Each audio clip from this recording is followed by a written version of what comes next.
को भिडियो में हामीहरूले जानेको थियो क्यारेक्टरिस्टिक्स अफ ग्यासियस स्टेट। अब यसमा पढ्ने हामीहरूले kinetic theory of gaseous state. Kinetic theory of gaseous स्टेटमा के भनेको थियो भने यसमा ग्यासको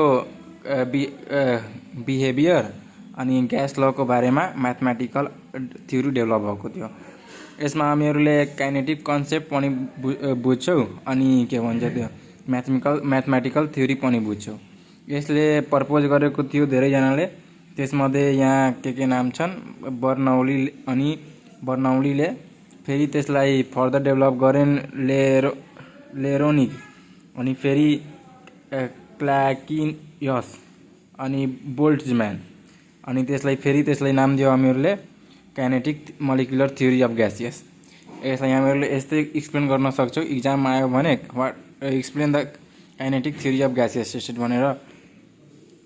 The behavior of gases and gas law of a mathematical theory was developed, which takes into the account of molecular concept as well as kinetic concept of gas molecule. This theoretical model, which was put forward by Bernoulli, यसको date दिएछौँ हामीहरूले यतिमा develop गरेको थियौँ 1738 and further developed by Leronig 1856 and Clackius 1857 and Maxwell 1860. Boltzmann and other is known as kinetic molecular theory of gases. अनि यसको kinetic थ्योरीले के भनेको थियो भने फर्स्टमा भनेको के भनेको थियो भने ग्यासेसहरू जुन हुन्छ त्यो लार्ज नम्बर अफ स्मल पार्टिकलले बनेको हुन्छ, त्यसलाई हामीहरूले मोलिक्युल भन्छौँ। अनि फेरि जुन मोलिक्युल्सहरू हुन्छ त्यो अल रेस्पेक्टमा सेम हुन्छ एउटै मोलिक्युलको लागि, अनि अर्को मोलिक्युल जस्तै अक्सिजन अनि नाइट्रोजन भयो त्यसको मोलिक्युलहरू डिफ्रेन्ट हुन्छ।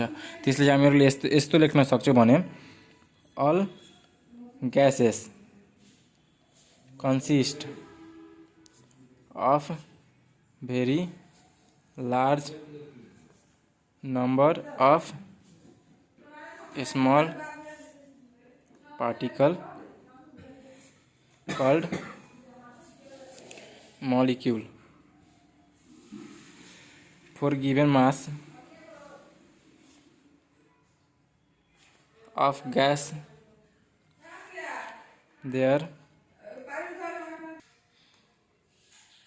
these molecules are same in all respect, but they are different from gas to gas. अनि 2 नम्बरमा के भनेको थियो भने molecules are small and the distance between them is very large, hence the volume occupied by the gas molecule is negligible compared to the total volume of the gas.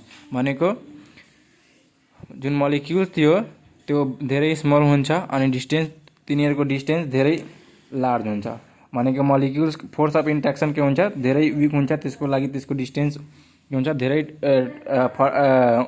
धेरै बढी हुन्छ, त्यसको कारणले तिनीहरू आरामले यताउता मुभ गर्न सक्छन्। त्यसैले ग्यासमा त धेरै ठुलो भोल्युम हुन्छ, त्यसको लागि एउटा मोलिक्युलको भोल्युम नेग्लिजिबल हुन्छ, त्यही यसमा भन्छ। The molecules are small and the distance between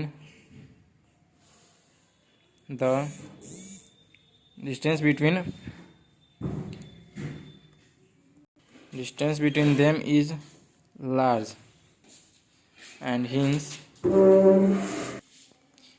the volume occupied by the molecule is negligible compared to the total volume of gas. अनि यसमा आएर पहिला म एउटा लेखिदिएको छु, तब आरामले एक्सप्लेन गर्छु। यो हेर 3 नम्बरमा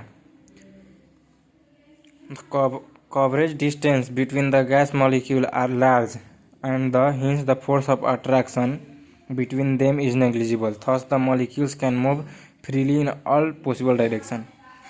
तिनीहरू ग्यास मोलिक्युल्सको डिस्टेन्स धेरै लार्ज हुन्छ, त्यसैले फोर्स अफ एट्र्याक्सन तिनीहरूको बिचमा धेरै विक हुन्छ, मतलब कि नेग्लिजिबल हुन्छ। त्यसले गर्दा तिनीहरू आरामले कुनै पनि डाइरेक्सनमा मुभ गर्न सक्छन्। अर्को पोइन्ट, काइनेटिक थ्योरीले के भनेको छ भने काइनेटिक इनर्जी अफ मलिक्युल जुन मलिक्युलको काइनेटिक इनर्जी हुन्छ त्यो डाइरेक्टली प्रोपोर्सनल हुन्छ टेम्परेचरसँग। That is kinetic energy of a molecule is directly proportional to temperature, जो यसले भनेको छ।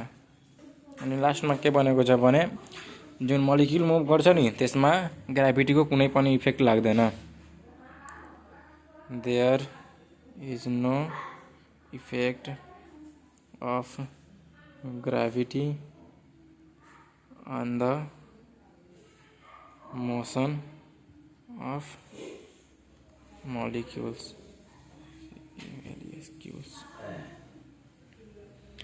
अनि एउटा लास्टमा हुन्छ the molecules are always moving with high velocity in all direction within a container. During their motion they collide with each other and also with the walls of molecule. यो भनेको एज फर इक्जाम्पल जुन LPG gas हुन्छ हाम्रो, यो भयो, यसमा gas छन्, तिनीहरू फ्रीली आफ्नो डाइरेक्सनमा घुम्छन्। अनि यसले गर्दा तिनीहरू यसको वालमा सिलिन्डरको वालमा तिनीहरू टक्राउँछन् अनि फेरि आफैमा कोलाइड हुन्छन् अनि फेरि वालमा पनि कोलाइड हुन्छन्। यसले यही भनेको छ the gas molecules are always moving with the high velocity, धेरै जोरले घुम्छन् र within a container during their motion they collide with each other and also with the wall of the container.